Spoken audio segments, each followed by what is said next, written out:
السلام عليكم ورحمة الله وبركاته. عاملين ايه؟ ان شاء الله تكونوا بخير وافضل حال يا رب ان شاء الله. النهارده هنعمل مع بعض كيكة كده سهلة جميلة وخفيفة، احلى حلويات ان انا بحبها وبحب اعملها في البيت. هنعمل مع بعض كيكة الرواني بطريقة سهلة جدا ومضمونة، وهتطلع معاك مظبوطة، بس امشي على الطريقة الصح وهتلقى يعني كاتباله كل المقادير مظبوطة تحت في الوصف، وامشي عليها مظبوط ان شاء الله تطلع معاك مظبوطة بأمر الله. اول حاجة معانا 4 بيضات، كوباية لبن رايب، كوباية الا ربع لبن رايب، كوباية الا ربع سكر، كوباية الا ربع زيت. وتكسر البيض بيضة بيضة، دلوقتي احنا في الصيف مش ضامنة البيض، فتكسريه بيضة بيضة في طبق لوحدها كده وتحطيها في الخلاط تاني. ما تنسوش تحطوا لايك للكيكة الحلوة دي، ولو لسه ما عملتيش اشتراك اعملي لنا اشتراك، وما تنسيش تفعلي زر الجرس عشان يوصل لكل جديد بأمر الله.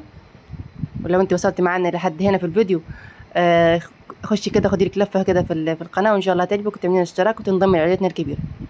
ادي كده حطينا في الخلاط 4 بيضات، كوباية الا ربع زيت، كوباية الا ربع لبن او زبادي او رايب. انا هنا مستخدمه رايب، او لو لبن قاطع عندك ما ترموش استخدميه في الوصفه دي هيطلع جميل جدا.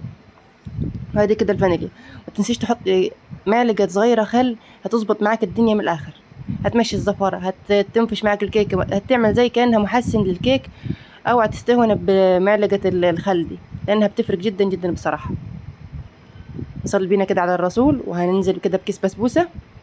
اللهم صل وسلم على سيدنا محمد. الحلويات ده انا عاملاها، وعملت صينيه للبيت، وعملت صينيه كده رايحه بيها مشوار. هتعرفوا المشوار ده كده معايا في اخر الفيديو، استنوني تابعوني لاخر الفيديو عشان تعرفوا انا رايحه فين اللي انا رايحاه. هنا معانا نص كوبايه دقيق، الطبق ده بيشيل معايا كوبايه دقيق، فانا حطيت نص كوبايه. وما تستغنيش ابدا عن الكيك شيف، بصراحه هو دراعك اليمين كده في المطبخ، ما تستغنيش عنه ابدا، دايما في الكيك.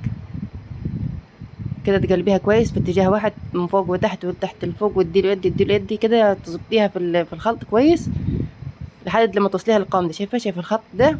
ركزي معايا لحد ما توصل للقوام ده بالظبط، هو القوام المطلوب. هنكون قبليها حاطين على النار تقريبا 5 كوبايات. انا عايزه الشربات هنا يكون عندي 5 كوبايات.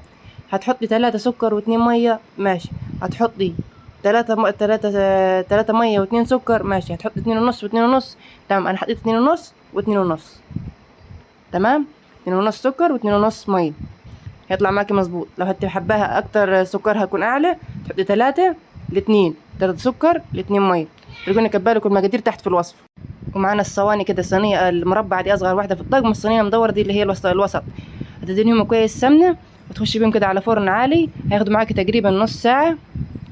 وادي شكل الرواني في الاخر كده بعد ما تاخد التقطيعه والشربات وترشي عليها. بس اهم حاجه تسيبيها تبرد شوي قبل ما تحطي عليها الشربات، تبرد شويه عشان ما تعجنش منك وتقولي عجنت وباظت، لا والوصفه مش مظبوطه، لا، تسيبيها تهدى شويه كده وتحطي عليها الشربات اللي احنا قلنا عليه.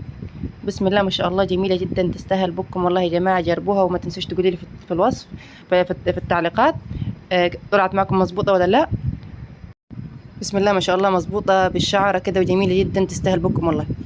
وكده هتعرفوا انا رحت فين. بصوا كده، انا رحت البيت الكبير بالجد والحج، المكان الاغلى على قلبي.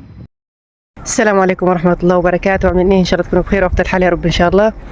دلوقتي انا في بيت جدو، جد الحج، زي ما شايفين كده وسط الدنيا كده والاجواء عندنا هنا حاجه بسم الله ما شاء الله.